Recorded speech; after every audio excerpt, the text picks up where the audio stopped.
In our development we do lots of debugging and exploring. Here's an example of simple menu with the tree item and different type of field editors. I would like to explore this dialog box and find out more about some of those field editors. So first what I will do, I'll do the deep print. Deep print will give me some information, and I would like to find out more about this tree item, and I see there is a 13 of different editors there. So I'd like to find out more. F2X explore magic value. Here I'll type my variable. This will give me the deep print buffer where I can explore all values, or I can explore this variable. Let's close the GIS buffer. Right click on mode line will close the GIS buffer. Now I would like to explore, let's say first see what is the list there. Not much. Control Z will close it. Tree item. Control Shift left mouse click will open tree item, and all properties of this tree item will be visible here.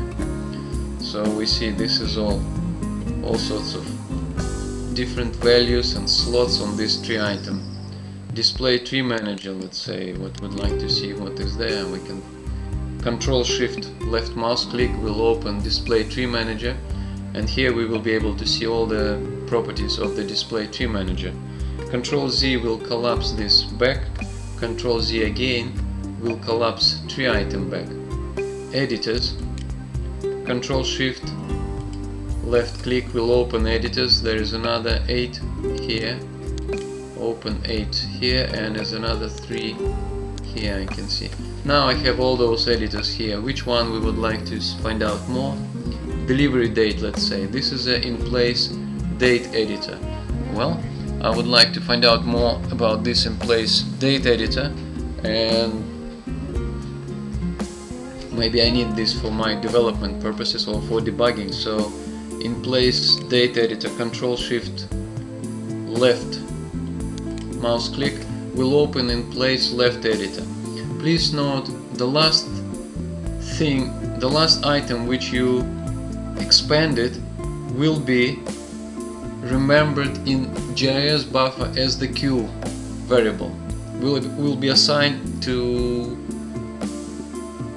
Q variable. So let's go back to GIS buffer. I have two ways to go back to GIS buffer. F2Z will open for me GIS buffer in some unexpected place, which I don't really like, so I did the old-fashioned way. F2G for GIS will give me GIS buffer where I want to. So now, as I said, the last expanded value in the deep print buffer will be assigned to the Q variable. So here's a Q, and here's in place date editor. So I can assign now my editor to Q, and I can do my whatever I want to do with display editor now, with this date editor. If we will take some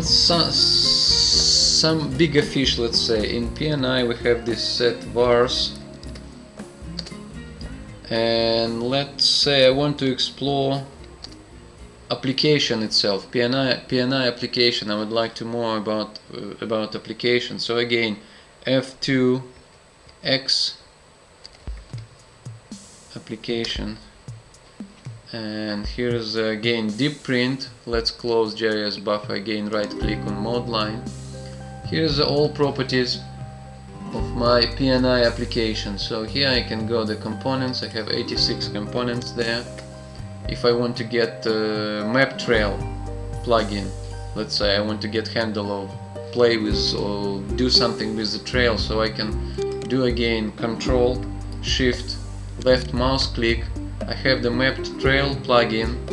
Go back to GIS buffer, F2G Q, and here is my mapped trail plugin, which I can do map trail plugin assigned to queue, and then again I can do whatever I need to do with it. So here the simple way of exploring and debugging, let's say, get handle on any part of the bigger object, like for instance this menu, and by using the deep print you can get handle on specific field editor and then explore this further.